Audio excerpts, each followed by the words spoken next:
The laugh at the slave market. The alien market was loud and full of smoke and shouting and strange smells from every corner of the galaxy, and under the hot red sun a group of aliens gathered near a broken metal stage where slaves were being sold. One by one, and most of them were silent and afraid, and none dared to look up, but then the auctioneer raised his hand, and the noise changed. "This one is special," the auctioneer shouted with a cruel grin on his big purple face, and he pulled forward. A small girl with silver blue skin and only one leg and a dirty cloak covered her thin frame, and her eyes were big and sad but not broken, not yet, and the crowd laughed when they saw her limp, and the auctioneer shouted again, "Half price for this." "One leg trash," he said, and the laughter grew louder as if she was nothing more than a joke, and he spun her around by the arm like a toy, and the girl did not cry and did not speak. She just stood with her head down. Some aliens in the crowd whispered that she must have done something bad to end up like this, and others said she was just unlucky and lost her leg in a mining accident, or maybe a war, or maybe worse, and none cared enough to ask. The auctioneer tried again. "Who will take this useless thing? Only 50 credits and you can do what you want with her."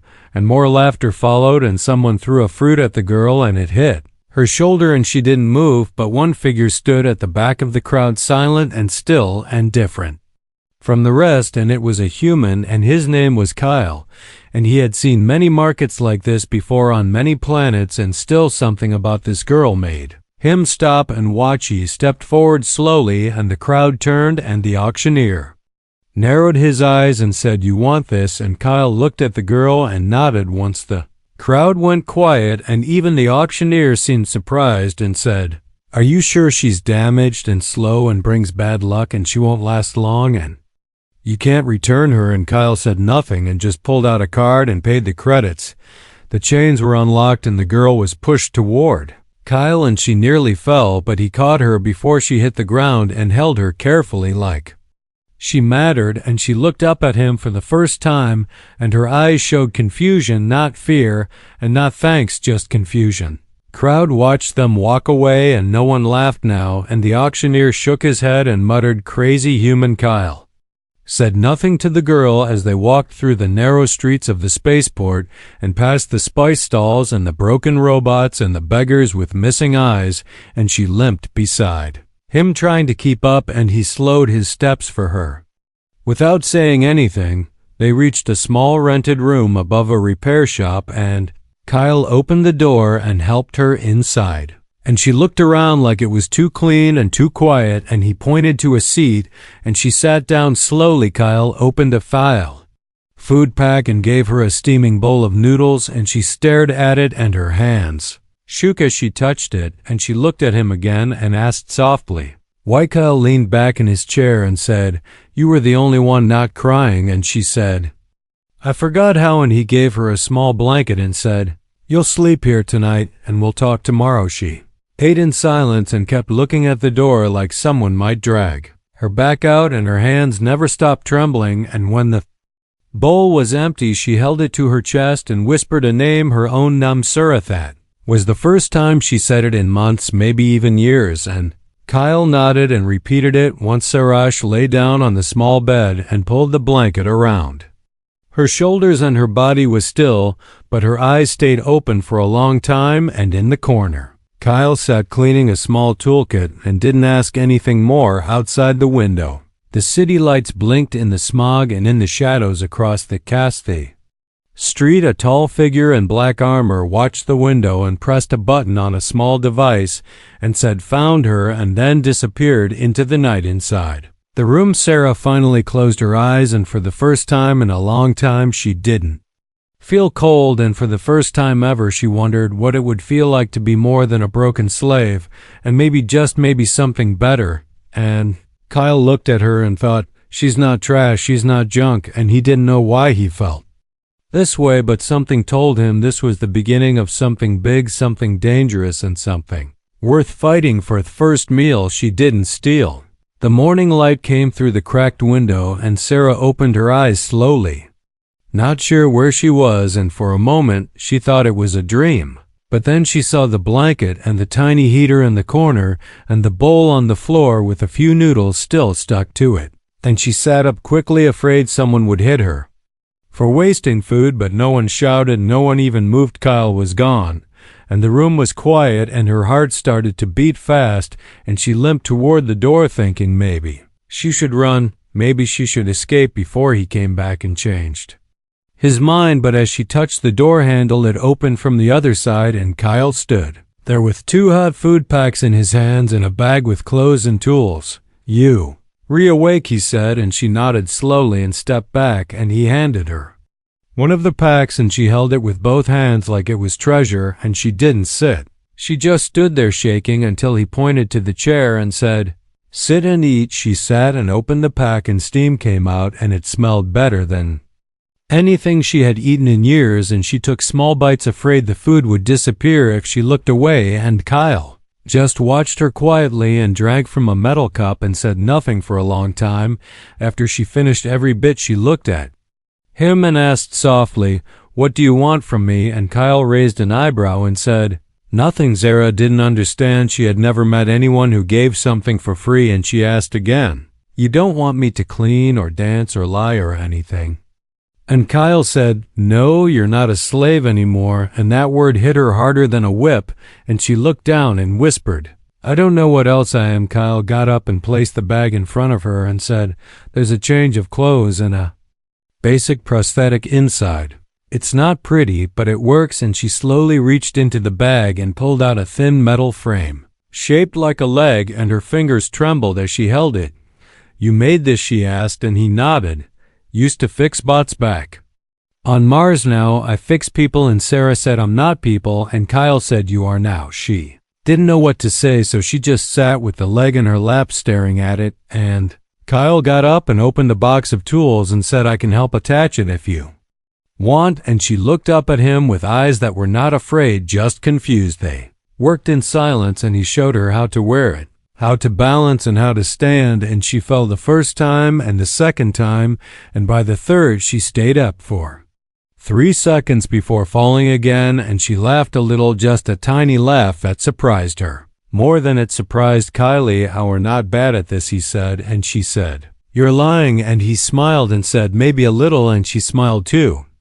And the pain in her leg didn't feel so sharp now, and for the first time in her life she wanted to keep standing even if she kept falling later. She asked, "What's your name?" And he said, "Kyle." And she said, "Thank you." And he said, "For what?" And she said, "I don't remember the last time I ate without stealing or sleeping without chains." Kyle looked out the window and said, "That's not right." And she said, "It's normal." And he said, "Not anymore."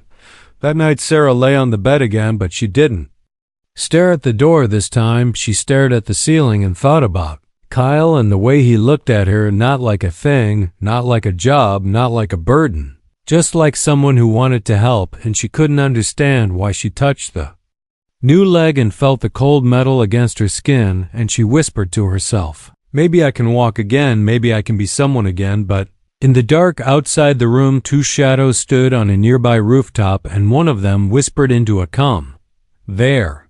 Still together, should I take the shot?" And the other voice replied, "No, we wait. We want them both alive." And the shadow pulled back into the night inside the room. Kyle checked the window locks and sat by the wall with a tool in hand, and his eyes scanned the streets, and his hand never moved far from the small plasma pistol under the table, and he knew this peace wouldn't last. He looked at Sarah sleeping and thought whoever wanted her broken would come again, and this time they'd come harder. And he was ready, because she wasn't just a broken girl anymore. She was his responsibility now, and no one would take her again. The bounty hunter's warning * rain fell on the metal streets of Drosk Station, and the sounds of thunder echoed between tall steel buildings, and neon lights flickered as the city woke up slowly. And inside a small rented room above a repair shop, Sarah was sitting at the edge of the bed, adjusting her metal leg carefully while Kyle cleaned parts at the desk. Nearby, she was getting better at walking, and she had even managed to climb stairs without falling, and every step made her feel like maybe she wasn't useless anymore. Maybe she was more than just a body thrown away by the world, and she glanced at Kyle, who never once asked her for anything in return, not even a thank you. She wanted to ask him why, but the words never came then. There was a knock at the door. It wasn't loud, but it wasn't soft either, like someone knocking with purpose, like someone who knew exactly who they were looking for. Kyle stood up instantly and moved to the side of the door and signaled Sarah to stay back, and he pulled the small plasma pistol from under the table and kept it low and ready and said softly, "Who is I?" A deep voice answered, "I'm not here to hurt anyone, I just want to talk." Kyle opened the door, only slightly keeping the pistol out of view, and standing outside was a tall figure in a dark trench coat with glowing red eyes behind a helmet, and the air around him felt heavy, like something dangerous wrapped in silency, or the human who bought the girl at the auction. The man said, and Kyle didn't answer, and the man tossed a data pad through the gap in the door. Kyle caught it and looked at the screen and saw a bounty listing with Sarah's face on it and her name and old ID number and a bold line under it, reading "alive only," and the price was high enough to make most people greedy. "I am not a hunter," the man said. "I'm a warning. Walk away before someone else comes who wants Sarah." Stepped forward despite Kyle's signal to stay hidden and said, "Why me? What do they want?" And her voice was calm, but her hand shook slightly. The man looked at her through the helmet and said, "You should have stayed dead." Then he turned and walked down the stairs and disappeared into the rain. Kyle shut the door and locked it and turned to Sarah, who sat back down slowly, holding her metal leg like it might break. And she said, "I told you I wasn't just a dancer." Kyle asked who put the bounty, and she said, "I don't know, but I can guess." She took a deep breath and began to explain. Back before she was sold, before she lost her leg, she worked in the inner cities of the Talari Empire, and not just as a performer, but as someone who passed messages for quiet people who didn't trust the government, people who knew secrets and feared for their lives, and she didn't understand all of it back then. She just delivered packages, smiled when told, and danced at official events until one night she found out what was in one of the messages: a list of names, a secret plan, and the locations of hidden camps where people were being kept and tested on without consent, and she confronted the sender. And the next day there was an explosion at the club where she worked, and she woke up with only one Lanyo. One came for her after that, not the rebels, not the spies, not her employers, only silence, and eventually someone found her and sold her to a trader as damaged stock. Kyle listened without saying anything, and when she finished, she looked at him, expecting him to tell her to leave, expecting him to say it was too dangerous, and he didn't want to get involved, but he didn't say that.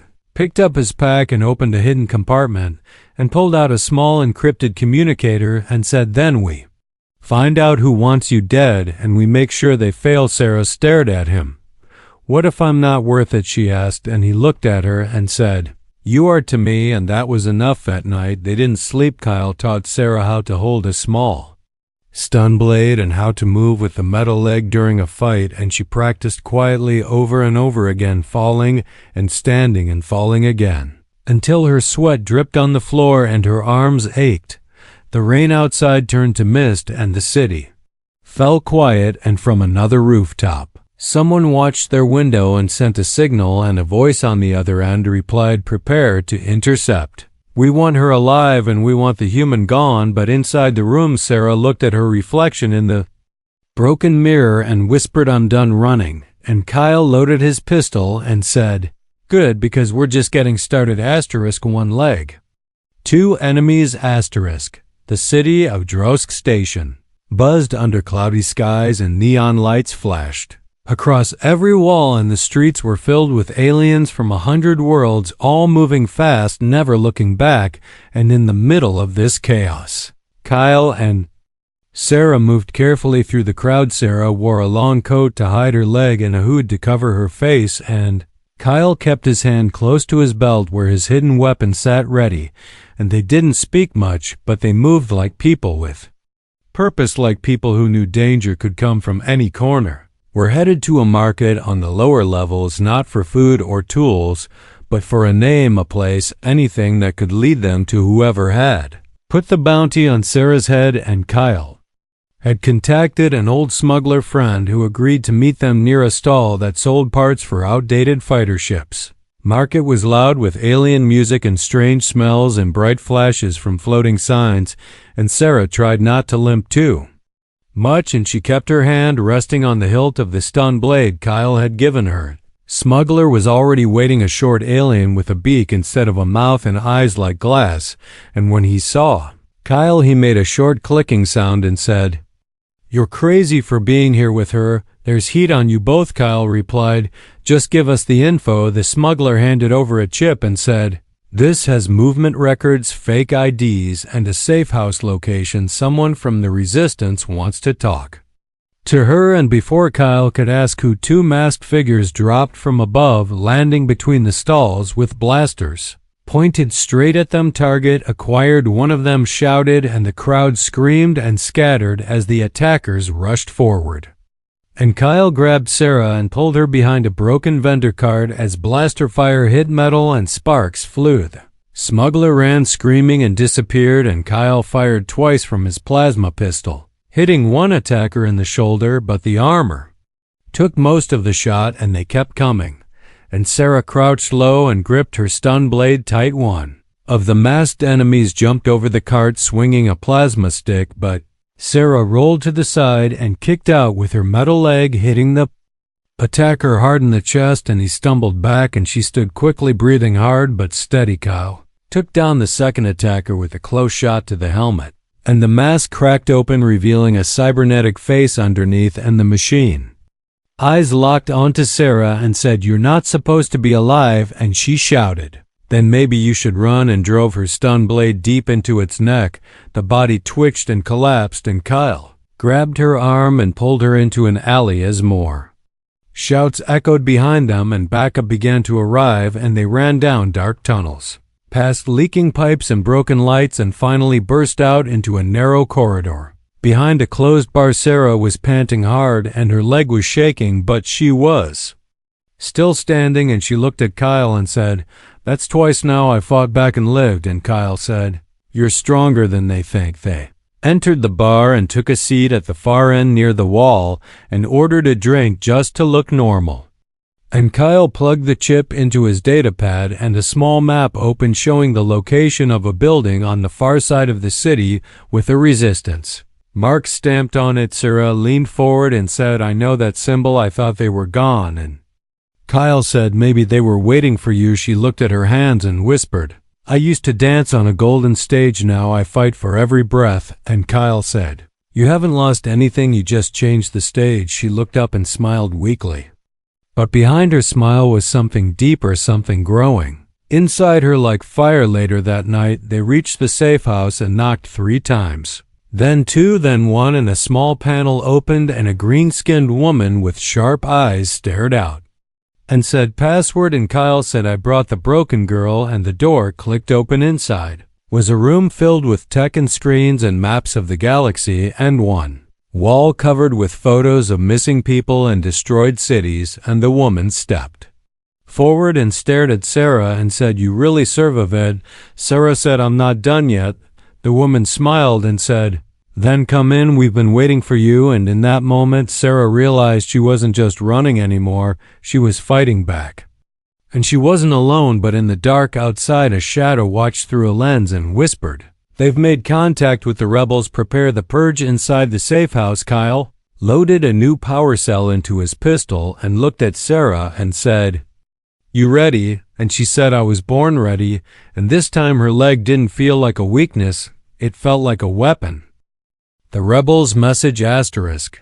The safe house was silent, except for the soft hum of machines and the quiet beeping of scanners, and Sarah sat at a round table with 3 members of the Resistance staring at her as if they couldn't believe she was real. And Kyle stood behind her, watching every corner of the room with eyes that missed nothing. Green-skinned woman who had let them in finally spoke, her voice calm but heavy with emotion. "I saw your name on the death list 2 years ago. We all thought you were gone." And Sarah looked down at her hands, unsure what to say, and the woman leaned forward and said, "Do you remember the code?" Sarah blinked and asked, "What codes?" The woman nodded slowly. You were trusted with them before the attack you were. The last one seen near the data vault at the Tulare Hall. If you survived, then the codes might still be inside your memory. Kyle stepped forward and asked, "What are these codes for?" The woman turned toward him and said, "They unlock files hidden deep in the Council's war archives, files with proof of what they did to hundreds of species, what they did to children, too. Cities to planets, files the Council buried and erased, but not completely. If we get those files out to the galaxy, we can destroy them from the inside." Zara looked at her and said, "You want me to remember something I never even saw," the woman said. "Maybe not with your eyes, but with your mind. You were close to the data core, and we think your implant might have scanned the code. Without you knowing, even if it's fragmented, our tech can rebuild it." Zara touched the back of her neck where the old dancer's implant still buzzed faintly, a tiny device that once stored music and light patterns, now possibly holding a key that could change everything. And she said, "What if it doesn't work?" the woman said. "Then we lose a chance and you go back to hiding until they find you. And this time they won't send hunters, they'll send assassins." Kyle looked at Sarah and said, "It's your choice." Sarah closed her eyes for a moment and then nodded. "Let's try." They led her to a small chair in the back room filled with wires and scanners, and she sat down and the tech team began to work, gently connecting cables to the implant and typing on glowing consoles, and a screen lit up showing lines of broken code and flickering symbols, and one of the rebels whispered, "We've got something." Zara felt heat in her head and sharp lights behind her eyes, and her body trembled, but she held on, and the images began to flash inside her mind. She saw faces and names and maps, and she heard voices giving orders, and she saw a symbol she remembered clearly, a red spiral marked on a shipment to a hidden moon, and she gasped. That's where they took them, that moon. The screen glitched and then cleared, and the codes aligned, and the files unlocked one by one, and the room fell silent as they saw the truth appear in front of them. It was worse than they imagined. Cities burned with no warning.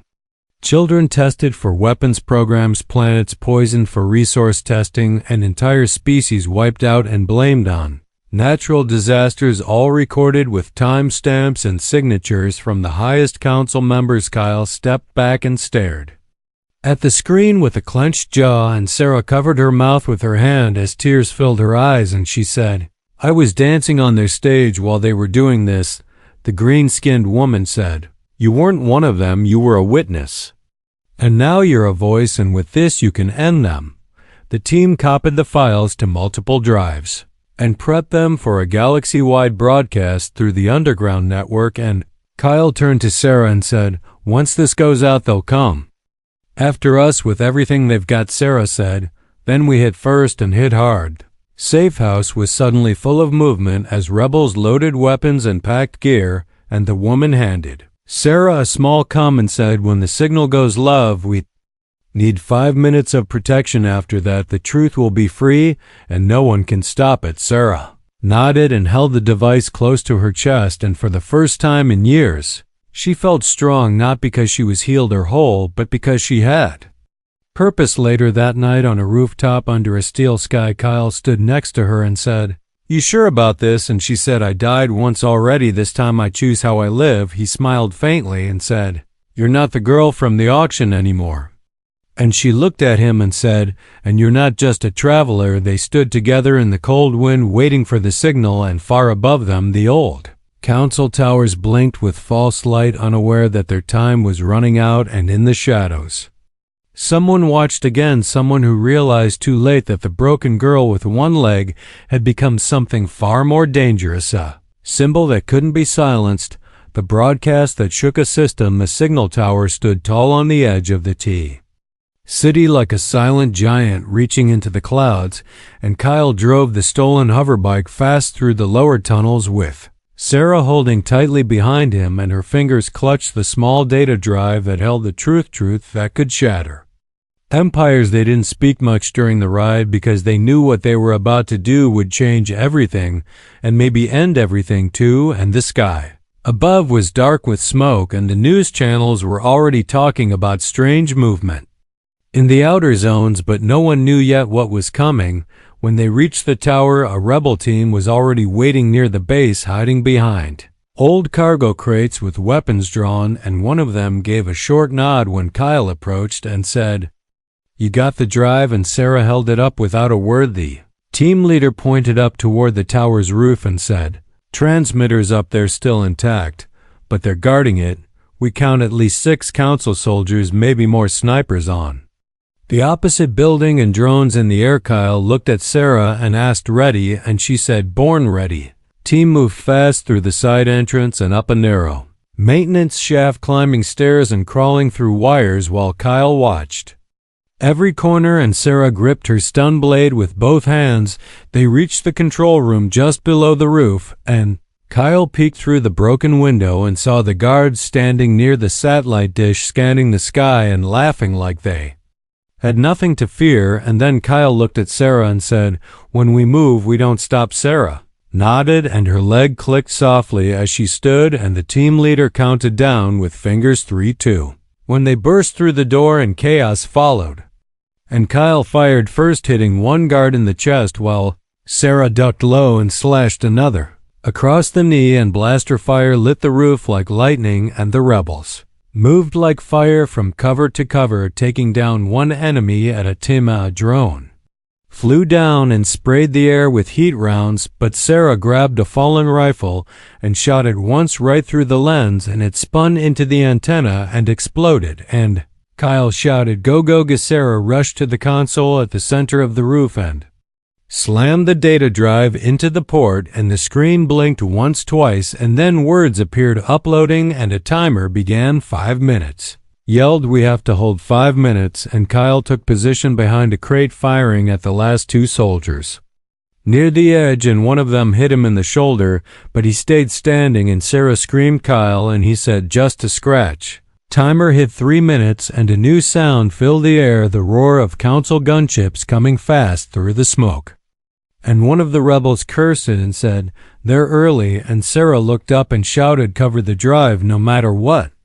The gunships opened fire and parts of the roof exploded into flames, but the rebels kept firing, and Sarah didn't move from the console, and her fingers danced across the keyboard as she activated backup nodes and mirror channels so the message could not be stopped. 1 minute and 30 seconds, and one of the rebels was hit and fell, and Sarah crawled over and grabbed his weapon and handed it to Kyle, and he nodded thanks without a word. 30 seconds, and the system began to shake, and Sarah held onto the console and screamed, "Upload, damn it, upload."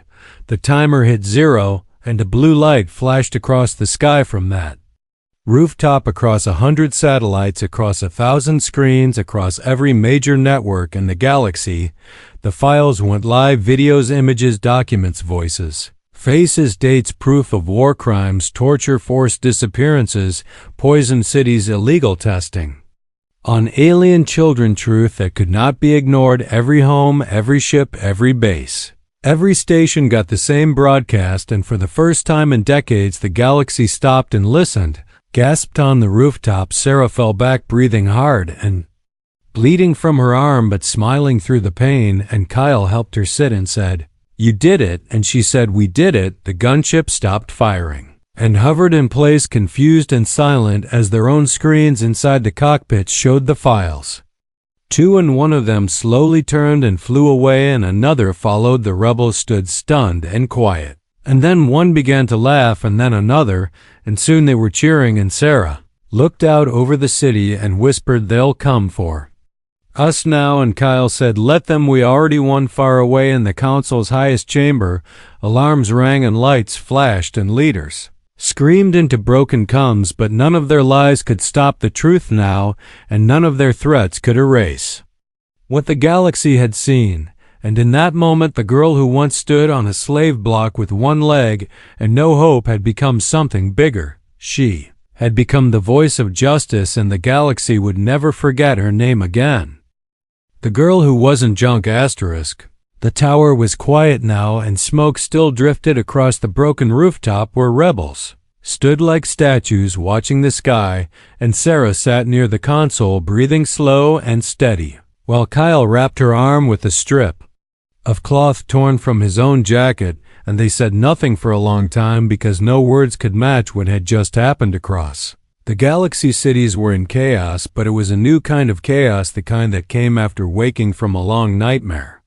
The kind that came when people finally opened their eyes and saw the truth and could not look away on every screen, on every ship station and colony. Sarah's face had been seen not as a slave, not as a girl with one leg, not as a name on a bounty list, but as the one who dared to speak the truth and give the people their voice. Back news channels shouted headlines about the council falling and leaders resigning and protests growing from sector to sector, and one by one the highest powers in the galaxy began to fall as their lies collapsed under the weight of evidence they could not destroy. At the rebel base, a ceremony was held, not in a palace, not in gold or glitter, but in a quiet hall where fighters and survivors gathered, and Sarah stood in front of them with a fresh bandage on her arm, and her head held high and her eyes clear and full of fire.